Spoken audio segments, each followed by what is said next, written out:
Hello student, मैं Komal Singh political science NET crackers and winners के इस चैनल पर आप सबका बहुत बहुत स्वागत करती हूँ।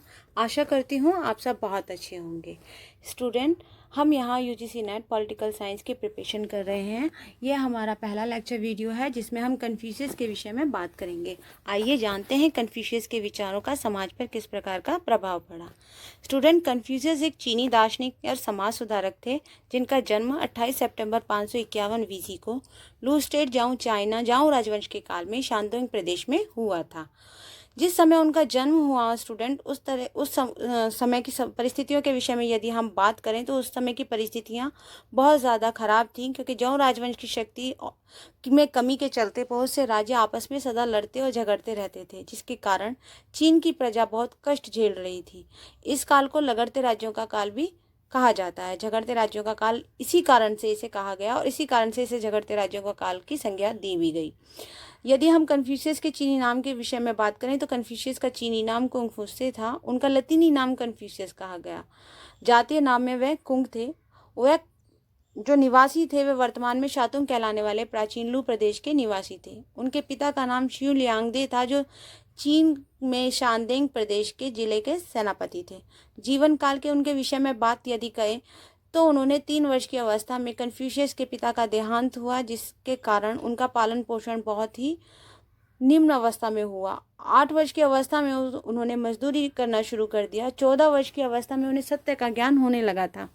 वहीं उनकी 18 वर्ष की अवस्था की यदि बात करें तो 18 वर्ष की अवस्था में उनका विवाह हुआ। 22 वर्ष की उम्र में उच्च शिक्षा उन्होंने प्राप्त की। 25 वर्ष की उम्र में एक सरकारी नौकरी उन्होंने ग्रहण की, किंतु 22 वर्ष की अपनी अवस्था में खोले गए अपने विद्यालय व शिक्षा की उन पर इतना गहरा प्रभाव पड़ा कि जिसके चलते उन्होंने नौकरी छोड़ दी थी और शिक्षा की ओर कदम बढ़ाया।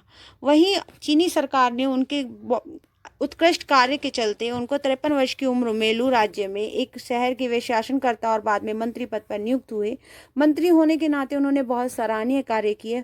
उन्होंने चीन के एकता व अखंडता के लिए बहुत सारे कदम उठाए और बहुत सराहनीय कार्य किए, जिसके चलते लोगों ने उनको बहुत प्यार दिया, बहुत सम्मान दिया और उन्होंने हमेशा दंड के बदले मनुष्य के चरित्र सुधार होने पर बल दिया कि कभी भी किसी को भी दंड ना देकर उनके चरित्र पर सुधार करने की आवश्यकता होती है।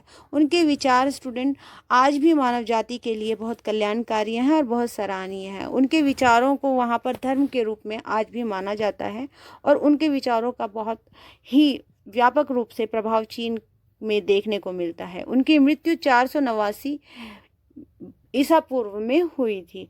स्टूडेंट, आज हमने पढ़ा कि कन्फ्यूशियस किस तरह के व्यक्ति थे, उनका जीवन काल किस प्रकार का था और उनके जो समाज था, उस समय का समाज था, वो किस तरीके का समाज था और उनके जीवन परिवेश पर उसका क्या प्रभाव पड़ा। इससे नेक्स्ट वीडियो में हम ये जानेंगे स्टूडेंट कि उन्होंने किस प्रकार अपने विद्यालय की स्थापना की, उन्होंने क्या सामाजिक और आर्थिक और राजनीतिक एवं नैतिक कार्य किए, उनके सिद्धांत क्या थे और उनके आदर्श वाक्य क्या थे, आदर्श कथन क्या थे और उनकी जो फेमस विचारधारा थी कन्फ्यूशियस, हम उस विचारधारा के विषय में भी आगे नेक्स्ट लेक्चर में पढ़ेंगे। तो स्टूडेंट, हमारे चैनल के साथ बने रहिए और हमारे चैनल को लाइक कीजिए, शेयर कीजिए एंड सब्सक्राइब कीजिए। Thank you so much.